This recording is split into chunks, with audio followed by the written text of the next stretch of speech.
Previously on Yorick to Diamond. The story commences as the young grave digger is wreaking havoc in the Platte. Like silver and gold, Platte is no problem for a superior shovel.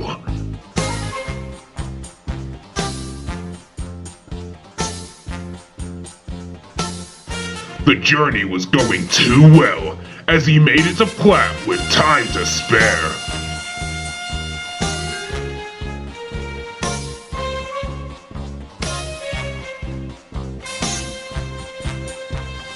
His power was far too high for Platte, and he was only using 1% of his power. In the end, he stopped at Platte 2 to take a nap. Will he finally reach Diamond? Find out today!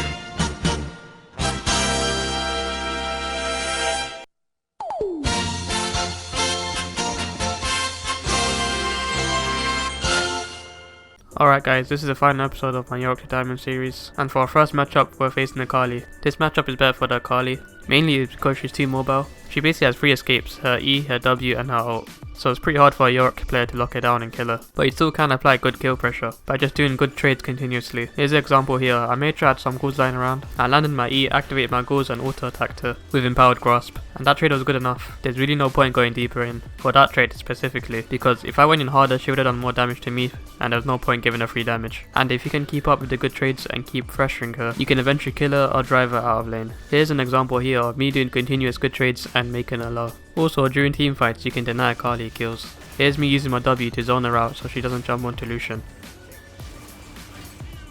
This clip here shows you shouldn't take the ghoul's damage for granted. The ghouls alone managed to pick me up a double kill.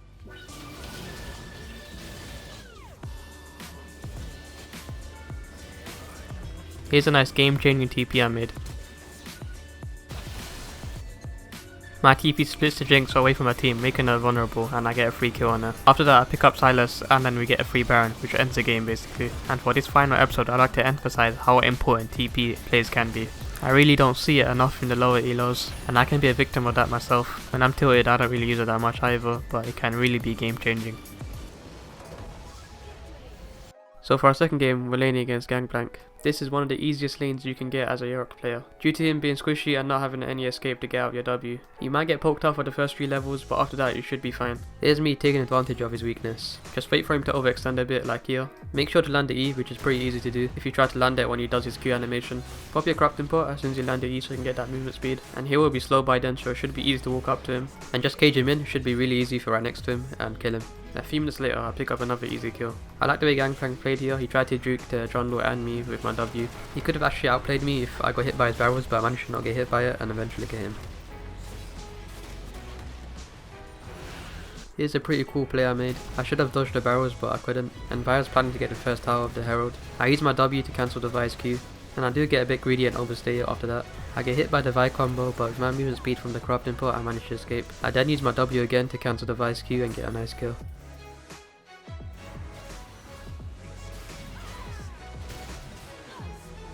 By this point, if you look at the scoreline, you know the whole team is really ahead. So basically every lane won really hard. So the whole game was pretty one-sided, and that's kind of boring, so let's go to the next one. So for this game, we're up against a KO. And this lane, similar to Gangplank, is actually really easy. In fact, she's actually more squishy than Gangplank. Her ult is pretty annoying and her movement speed, but if you can lock it down, she's a free kill.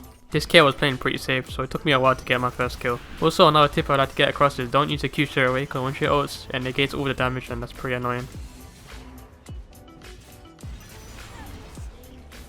Here's a sneaky way to get a nice kill. If they are hitting your tower, overextended, and there's a Blastcon rank next to you, just take it and get a nice kill. Although this might not work if you're against a high mobility champ like Riven. If the Riven is smart, she will just go forward, over the tower, and jump over the wall, which is pretty annoying. 33 minutes into the game, and I'm put in a situation where I had to make a split-second decision. Judging by the current situation, what would you do? A. Help the team out, or B. Run into their base.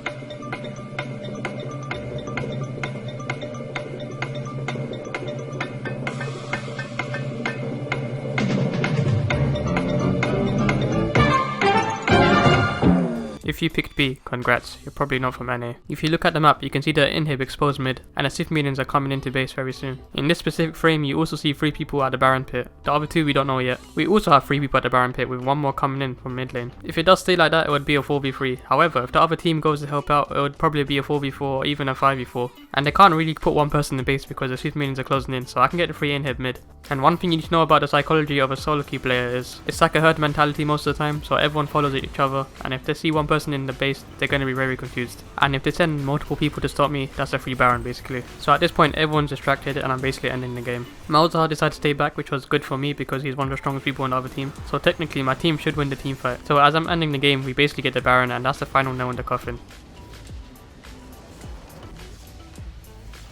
So for this game we're facing a Fiora. This is a skill matchup in my opinion, but I feel like Yorick wins pretty hard after this one thing. Just get a Bramble Vest on your first pack or even second and you should win the lane pretty much. But if you don't get too ahead in lane, she might outscale you in the mid to late game, so watch out for that. So for the start laning phase, I would advise you not to attack her level 1 to 2. She actually does a lot of damage honestly. You can't really outtrade her. I never actually outtraded a Fiora early game unless she's really bad. And once you get the Bramble Vest and you have your Maiden up, you should be able to win the fights unless you really mess up. Just make sure you land your E before she riposts you and make sure you don't get stunned from her and you should be able to win it. Here's an example of me winning against Fiora in the 1v1. After the riposte she didn't really do much. I felt like she should have ulted and tried to run away, but she just stood there and tried to fight me, so it was a free kill.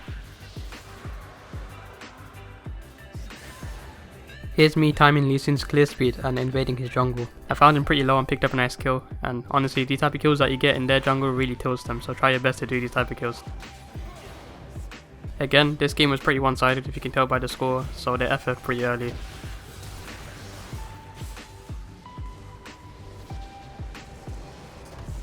For the next game we're facing another Fiora, and this Fiora went Conqueror, so I thought she would play more aggressive, but I was very wrong. I don't know if this Fiora was training for the NA LCS, but she was so boring in lane. So in the end I just accumulated a CS advantage and I went around the map.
Alright guys, this is the last game of the series. I'm actually 2-2 in my diamond promos at the time of playing this game, so yeah, this is the last game basically. And for this lane we're facing a Nautilus top, which is pretty resident sleeper, I'm not gonna lie. Most of the time people that pick Aftershock Nautilus top are the most boring players ever.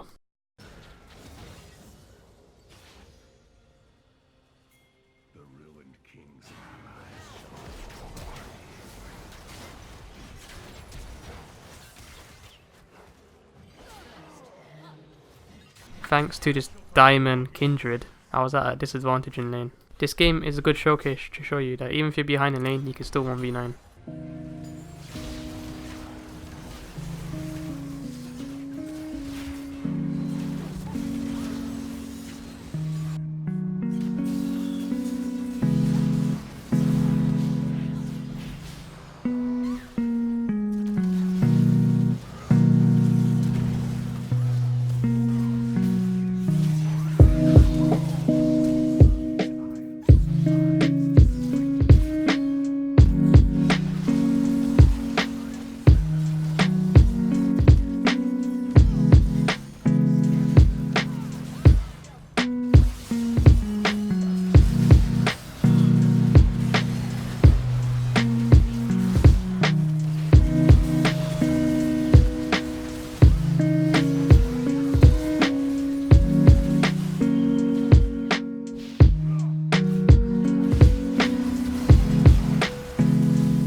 So we finally got Diamond. Here are the overall stats for the series. It's not the best, but also not the worst. It actually would have been better. I had an 80% win rate going into Plat 1, but to Plat 1 to Diamond, it dropped very hard. And what also dropped very hard is my mental. I don't know if it's just Season 9, but low Diamond players are the biggest monkeys I've seen in a very long time. I honestly won't be surprised if this account gets banned, due to the toxicity I was emitting in all chat in a lot of these games. In fact, I called a lot of people dogs.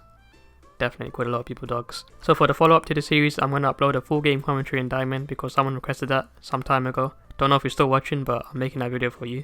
And I'm still going to continue on with the American Dream series because I want to get high elo in NA. Potentially Grandmaster Masters, I don't know, we'll see. Anyway, that's the end of the first series I ever made. Hope you enjoyed watching it. Leave a like if you enjoyed the series and subscribe if you want more knowledgeable content. See you in the next one.